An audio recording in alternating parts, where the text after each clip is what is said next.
Well, for more now, I am joined on the set by our international affairs commentator, Douglas Herbert. Hi, Doug, Gina. thanks for joining us.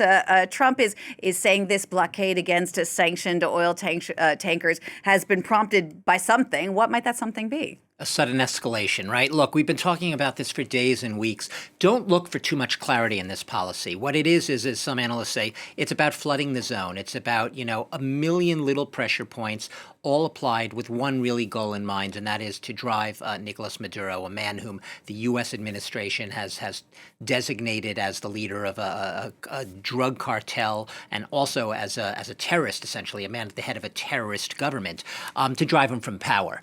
So, and by whatever means necessary to reach that end is acceptable. The justification, you can find that afterwards. So what prompted this? Well, if you follow what Trump himself posted on his media network, Truth Social, he basically says that this is about, he alleges that Venezuela has been using oil to fund drug trafficking and other crimes as well. And he also says that the military buildup, he doesn't specifically say the sanctioned oil tanker blockade, but the military buildup will continue until Venezuela, and here's where it gets interesting, gives up all the oil, land, and other assets that it has previously stolen from the U.S. What's he referring to there? What's it about?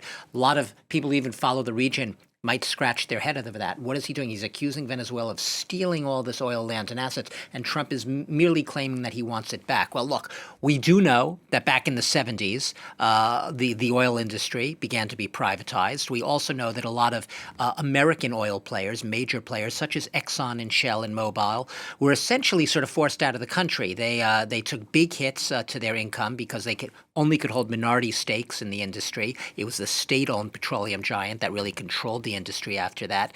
The only one that was allowed to remain was Chevron. Chevron was actually, its license was renewed by Trump earlier this year. So it is an outlier among all the other oil giants that have been forced to leave.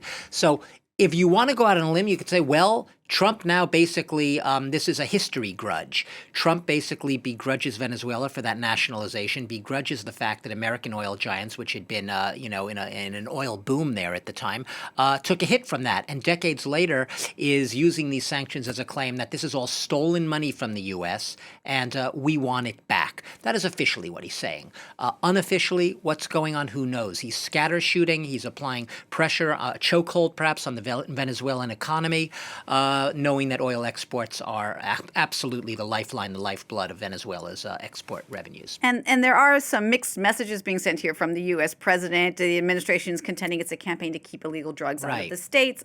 Also, there's the oil part of the puzzle. Yeah, once again, another head scratcher. And I say that sort of factually because when you look at it, stopping drugs, look, factually speaking, sure, there is no love lost between Donald Trump and Nicolás Maduro. They revile each other. And yeah, and his administration, the Trump administration, would love to see him out of there. But at the end of the day, fentanyl isn't really produced in Venezuela at all. It's Mexico. It's mainly produced in Mexico. As for cocaine, it's Bolivia. It's Peru. It's other countries in the region. It's not Venezuela. Venezuela is a transit hub for some of those drugs. But in the case of the fentanyl, most of it's headed, almost all of it is headed for European markets. So the drug thing seems to be a pretext. This taking aim, these strikes against allegedly 25 suspected drug smuggling boats with dozens of people killed in those very controversial, legally questionable strikes in open waters in the Caribbean and Eastern Pacific. Is that just a pretext for once again trying to drive Maduro from power? Very interesting. Donald Trump's own chief of staff, Susie Wiles, she gave, now it's the talk of the town, an interview to the Vanity Fair magazine in which she herself indicated that Trump's ultimate goal here is, and these were her words, he is going to keep on blowing up boats until Maduro's out of power. So basically conceding the fact that the goal here is whatever it takes, financial pressure, the so-called war against drugs and Venezuela's presumed role in that, alleged role at the head of a drug cartel, all of that, whatever it takes to get him out of there, to drive him from power. I will note this. Will it have an impact? Will sanctioning these oil tankers, already sanctioned oil tankers, blockading them? There are about 30 sanctioned oil tankers right now that would be immediately subject to Donald Trump's order.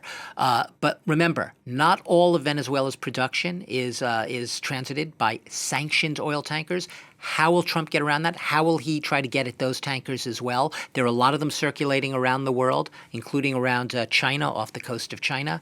How is he going to get to them? Will it actually affect Venezuelan market? Yeah, it could hit Venezuela hard eventually down the line.